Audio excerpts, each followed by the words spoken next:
আসসালামু আলাইকুম সবাইকে। অবাধ্য প্রণয় গল্পের 20 নাম্বার পার্ট। তো বেশি কথা না বলে চলুন গল্প শুরু করা যাক।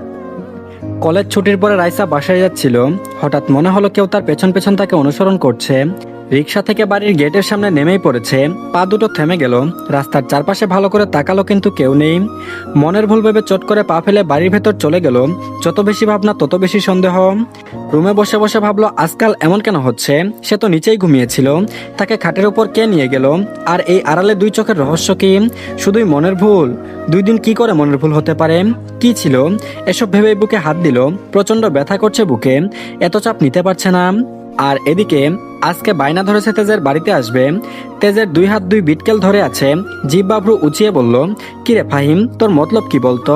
আমি না হয় আমার দুষ্টু কোকিলের জন্য ওর বাড়ি যেতে চাই, কিন্তু তুই ওর হাত ধরে রেখেছিস কেন? সত্যি বলতো, তোর কাহিনী কি? ফাহিম দাঁত বের করে বলল, হামারি আধুরি কাহিনী। তেজ রেগে দুজনকে ঝটকা মেরে 2 হাত সরালো। তারপর বলল, তোদের সমস্যাটা কি? নিজের বাড়ি নেই সেখানে যা। ফাহিম বলল, এভাবে বলতে পারলি তুই? জানিস আন্টি কত ভালোবাসে আমাদের যেতে বলে। সেই জুড়ে আজকে তোদের বাড়িতে যাব, তোকে নিয়ে যেতে হবে না।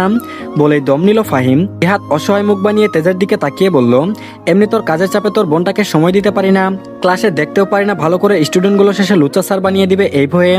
একটু মন ভরে তোর বোনটাকে শুধু দেখে আসবো, বিশ্বাস কর। তেজ বলল, তোরা কি এই মুহূর্তে আমার সামনে থেকে যাবি? ফাহিম বলল, দেখ আমার পেটে কিছু নাই, আন্টির হাতে রান্না মিস করার প্রশ্নই আসে না। তার উপর দেখ কোথায় দাঁড়িয়ে আছি, নওয়ান বাড়ির সামনে। এখন তো আমাকে কেউ আটকাতেই পারবে না। তেজ গরম চোখে তাকালো। অমনি ফাহিম এক ছুটে গেট পেরিয়ে ভেতরে ঢুকলো। যা হবার পরে দেখা যাবে। এখন বাড়িতে মায়ের সামনে কিছু বলতে পারবে না। জিহাদ দাঁড়িয়ে আছে ভদ্রমতো। তারপর বলল, তুই আমার সামনে দাঁড়িয়ে ফর্মালিটি মারাস, নিজে কত ভদ্র সেটাই প্রমাণ করছিস। জিহাদ কথাটা শোনা মাত্রই সেও ছুট লাগালো। তেজ ওদের পরে বাড়িতে ঢুকলো। জিহাদ সোজা মার্জিয়ার রুমে গেল। এদিকে ফাহিমের যাওয়ার কথা তো শুধু তেজের রুমে। ফাহিমকে দেখে অরিও ফুসফুস করছে খাটের উপর থেকে, 2 চোখ তেজের মতোই রাগী দৃষ্টি। তারপর বলল, এই তুই এইভাবে আমার দিকে তাকিয়ে আছিস কেন?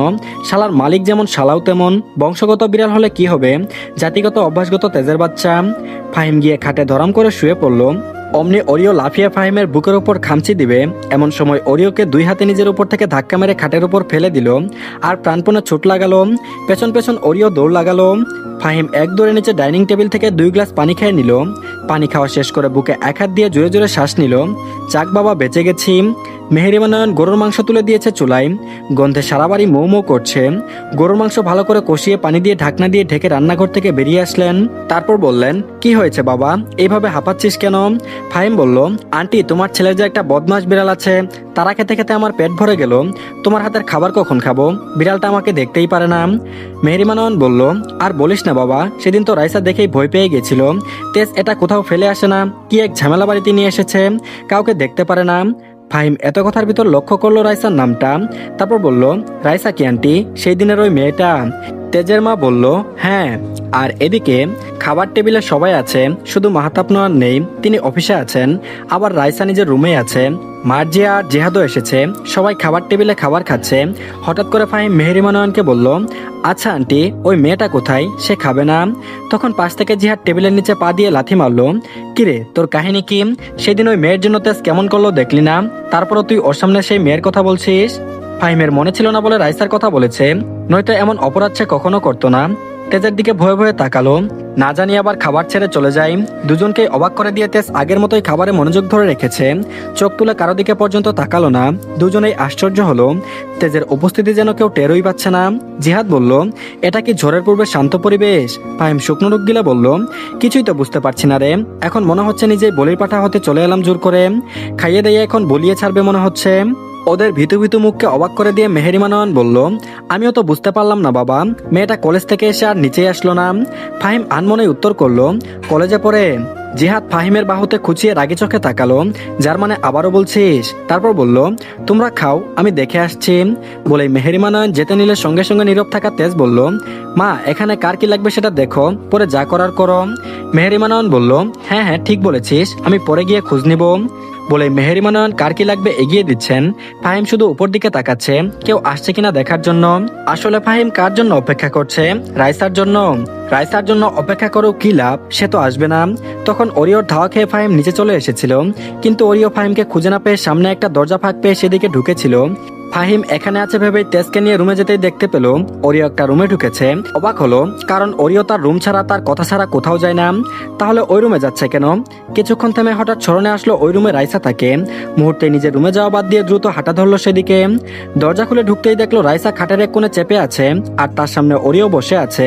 রাইসা ভয়ে হাত পা জড়োসড়ো হয়ে বসে অন্যদিকে ফিরে চোখ মুখ খিচে আছে, মনে মনে দোয়া পড়েই যাচ্ছে।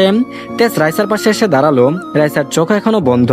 তেজ মনে মনে বলল, মেয়েটা এত ভয় পায়। তারপরও ওরিওর দিকে তাকালো রাগী গম্ভীর দৃষ্টি। সেই দৃষ্টিতে ছিল তার আপন কাউকে ভয় দেখানোর রাগ। ওরিও সঙ্গে সঙ্গে চোখ মুখ কেমন নাদানের মতো করলো, যেন কিছু বুঝেই না। সাফাই স্বরূপ তেজের দিকে তাকিয়ে বলল, মিউ মিউ। তেজের কণ্ঠে হালকা কঠোরতা। তারপর বলল, তুই এই রুমে এসেছিস কেন?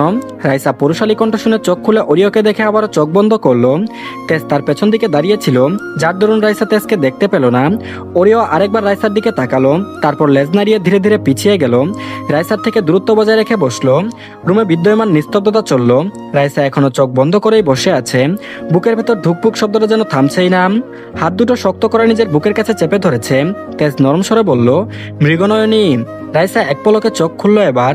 সত্যি এই রুমে তেজ এসেছে, বোঝার জন্য মৃগনয়নী ডাকটা যথেষ্ট। রাইসা পাশে তাকাতেই দেখলো তেজ দাঁড়িয়ে আছে, হাতের ভাঁজে কালো কোট, চেহারায় ছিপ ছিপ ঘাম, চুলগুলো স্ট্রেট করে পরিপাটি। পুরো তেজ মানেই পরিপাটি, শুধু গরমে চেহারা ঘেমে গেছে। গম্ভীর মুখে সুদর্শন পুরুষ তেজ। রাইসা এক মুহূর্তের জন্য দুনিয়া ভুলে গেল সামনের মানুষ বলেছিল সে অভিশপ্ত, তার সামনে যেতে বারণ করেছিল। তেজ রাইসার দিকে তাকাতেই দেখলো বেহায়া দুটো চোখ তার দিকেই তাকিয়ে আছে। সেই মৃগনয়নীতে বিন্দুমাত্র ভয়ের লেশ নেই, পুরোটাই আকর্ষিত আর মুগ্ধতা নিয়ে তাকিয়ে আছে। রাইসার চোখের দিকে তাকিয়ে তেজের কিছু মিস হয়ে গেল। মনে হয় এখানেই সময় থেমে গেছে, জীবনের গতি যেন আর কোনো দিকে বয়ে যাবে না, এখানেই পরিসমাপ্তি। তখন ওরিও ডেকে উঠল, মিউ। দুজনেই হকচকিয়ে গেল। রাইসা মাথা নোয়ালো লজ্জায়, নিজেকে হাজারখানেক বকলো এইভাবে নির্লজ্জের মতো তাকিয়ে থাকার কারণে, তাও কিনা একটা পুরুষের দিকে। ছি ছি ছি। তেজ স্বাভাবিক হয়ে বলল, এত ভয় পাওয়ার কিছু নেই, ও তোমার কিছু করবে না। রাইসা চুপচাপ শুনলো, কিন্তু ভয় তো সে পাবেই। এরকম জঙ্গলের মতো দেখতে বড় বড় লুমালা বিড়াল সে কখনো দেখেনি, তার উপর বিড়ালটা তার কাছে কেমন অদ্ভুতভাবে এগিয়ে যায়। রাইসার দেহ থেকে প্রাণ বেরিয়ে যাওয়ার উপক্রম হয়। তেজ বলল, কি হলো, এখনো এভাবে বসে আছো কেন? রাইসার মাথা নুয়ে আছে আগের মতোই। তেজ আবারও বলল, বললাম তো ও কিছু করবে না, শুধু শুধু ভয় পাওয়ার কিছু নেই। রাইসা তবুও নড়ল না। তেজ ওরিওকে কাছে ডাকলো ইশারায়। ওরিও লেজ নাড়িয়ে সামনে গেল, আর এটা দেখে রাইসা পিছিয়ে যেতেই ধুরুম ধুরুম করে খাট থেকে পড়ে যাচ্ছিল। যেহেতু খাটের একেবারে কর্নারে বসেছিল, এখনকার সরে যাওয়াতে আরো পড়ে যাচ্ছিল। তেজ এই রাইসার দিকে তাকিয়েছিল, পড়ে যাচ্ছিল বুঝতে পেরেছে, আর পাশে থাকার জন্য সঠিক সময় ধরতে পেরেছে। রাইসা ভয়ে চোখ খিচে বন্ধ করে আছে। তেজ কিছুটা বিরক্ত ছিল, কিন্তু রাইসার এমন মুখশ্রী দেখে আর কিছু বলতে পারলো না। রাইসা কারো কুলো অনুভব হতেই চোখ খুলে তাকালো। ভয়ের কারণ কপালে বিন্দু বিন্দু ঘাম জমেছিল। রাইসা কারো কুলো অনুভব হতে চোখ খুলে তাকালো। ভয়ের কারণে কপালে বিন্দু বিন্দু ঘাম জমেছিল, কিন্তু এখন তেজের কুলে এটা বুঝতে পেরে যেন পুরো শরীর অসাড় হয়ে যাচ্ছে। এমনি এই মানুষ দেখতে পারে না, তার উপর এমন হয়েছে। কি হবে ভাবতে পারছে না রাইসা। এত কিছুর মাঝে তেজ রাইসাকে খাটে বসিয়ে দিল, একেবারে ওরিওর সামনে। রাইসা পিছাতে গেলে তেজ গম্ভীর কণ্ঠে জবাব দিল, একদম নাড়াচাড়া করবে না। রাইসার শরীর যেন জমে বরফ হলো। তাকে বুঝে এই বিড়াল দিয়ে কামড় খাওয়াবে, মনে মনে ভাবলো কথাটুকু। তারপর বলল, হাত দাও। রাইসা তেজের দিকে ঘুরলো উক্ত কথা বুঝতে না পেরে, কিন্তু তেজ পুনরায় আর বলল না। রাইসাকে অবাক করে দিয়ে তেজ রাইসার হাত ধরে ওরিওর মাথায় রাখলো। তারপর বলল, এখন কিছু করেছে? রাইসা তেজের কথায় নিজের হাতের দিকে ঘুরে চাইলো, আর চোখ বড় বড় করে তাকালো। হাত সরাতে চাইলে তেজ শক্ত করে ধরলো। উদ্দেশ্য আজ এই মেয়ের ভয় ভাঙিয়েই ছাড়বে। রাইসা বলল, আমার হাত ছাড়ুন। তেজ বলল, ও কি তোমাকে গিলে খাবে? যদিও তোমার থেকে ওরিও বেশ স্বাস্থ্যবান, তবুও তুমি তো মানুষ, ওকে এত ভয় পাচ্ছ কেন? কথাগুলো রাইসার কর্ণকুহরে প্রবেশ করলো। তেজের ভয় দূর করানোর টেকনিক বড়ই অদ্ভুত। রাইসার হাতের উপর থেকে তেজ অনেক আগেই হাত সরিয়ে নিয়েছে। বিস্ময়কর ভাবে রাইসার ওরিওকে এখন আর ভয় লাগছে না। কেমন বাচ্চার মতো ওরিও রাইসার দিকে তাকিয়ে আছে। এখন এই চোখ আর ভয় দেখছে না। পরে নিজে থেকে রাইসা ওরিওর মাথায় আদুরে হাত বুলালো। ওরিও রাইসার দিকে এগিয়ে এসে কুলে গা ঘেঁষে বসে পড়লো। রাইসা অবাক হলো। তেজের দিকে আসতে তেজ গা সারা ভাব নিয়ে বলল, চিন্তা নেই, ও কিছু করবে না। এখন থেকে আগামী 2 ঘন্টা যেন তোমাকে বাইরে না দেখি। রাইসা অসহায় চোখে তাকালো তেজের দিকে। এমন কেন বলছে? তেজ আবারও বলছি ভুলেও যেন নিচে না দেখি, ঘরেই থাকবে আর দরজা লাগিয়ে দিবে। বলেই তেজ চলে এসেছিল। খাবার শেষ করে ফাহিম আর জিহাদ চলে গেল। বেচারা ফাহিম যার জন্য আসলো তাকেই দেখতে পেল না। মেহেরিমা নয়ন হাঁটা ধরলো রাইসার রুমের দিকে। রাইসা নিচে আসলো না কেন এটা জানতেই মেয়েটার শরীর ঠিক আছে তো। আর এদিকে মেহেরিমা নয়ন দরজায় কয়েকবার ঠোকা লাগালেন। রাইসা উঠে এসে দরজা খুলে দিল। দরজায় শাশুড়িকে দাঁড়িয়ে থাকতে দেখে বলল, আম্মু। মেহেরিমা নয়ন বলল, হ্যাঁ আমি আসলাম, তুমি কলেজ থেকে এসে নিচে গেলে না যে, শরীর খারাপ হয়েছে? রাইসা নত মস্তিষ্কে জবাব দিল, না আম্মু। মেহেরিমা নয়ন বলল, তাহলে নিচে আসলে না যে? রাইসার মুখ ফ্যাকাশে করে রেখেছে। কি করে বলবে তার ছেলে বাইরে যেতে বারণ করেছে? মিথ্যা কথাও বলতে পারছে না। রাইসাকে এভাবে দাঁড়াতে দেখে মেহেরিমা নয়ন আর কিছু বললেন না। খাবার খেতে নিচে যেতে বলে চলে যেতে লাগলো। কিছুক্ষণ থেমে পেছনে ঘুরে দাঁড়ালেন। রাইসা দাঁড়িয়ে আছে, কিন্তু খাটের উপর তার তীক্ষ্ণ নজর কাড়ল অরিও। মেহেরিমা নয়ন তৎক্ষণাৎ চিৎকার দিল ছেলের নাম ধরে, তেজ তেজ। রাইসা শাশুড়ির হঠাৎ এমন জোরে ডাক শুনে ঘাবড়ে গেল। সেখানে উপস্থিত হলো তেজ, সাথে সাথে মার্জিয়াও। তারপর বলল, কি হয়েছে? তেজের মা তেজের দিকে রাগী দৃষ্টি নিক্ষেপ করে বলল, তোকে কতবার বলবো এই ভিনগ্রহের প্রাণী আমাদের বাড়ি থেকে সরিয়ে দিবি? এটা তো করিসনি। এই তোর বিড়াল এই ঘরে কেন? মেয়েটা প্রথম দিনই ভয় পেয়েছিল, তুই কি দেখিসনি? তারপরও এই রুমে আসলো কি করে? এই কারণে রাইসা ভয়ে হয়তো নিচে যায়নি। কথাটা কর্ণকুহরে আসতে রাইসা ভীতুস্বরে বলে উঠল, আম্মু আমি আসলে আর ভয় পাইনি। তেজের মা চক্ষু সরু করে তাকালো, অবিশ্বাস্য চাহনি দিয়ে বলল, সত্যি তুমি ভয় পাচ্ছ না? রাইসা উত্তরে মৃদু মাথা নাড়ালো। মার্জিয়া চটজলদি রাইসার কাছে এগিয়ে গেল। তারপর বলল, কি বলছো তুমি? তুমি ওকে ভয় পাচ্ছ না? আমি তো ভীষণ ভয় পাই। তেরে আসে আমার দিকে, যেন কাঁচায় আমার হাড়হাড্ডি থেকে মাংস ছিঁড়ে ছিঁড়ে খাবে। তো ধন্যবাদ সবাইকে, এই পার্টটি এই পর্যন্তই। পরবর্তী পার্টও দিয়ে দেওয়া হয়েছে, সবাই দেখে নিন। আর সবাই অবশ্যই চ্যানেলটিকে আগে সাবস্ক্রাইব করে দিন, আর ভিডিওতে অবশ্যই লাইক দিন। তো ভালো থাকবেন সবাই, আল্লাহ হাফেজ।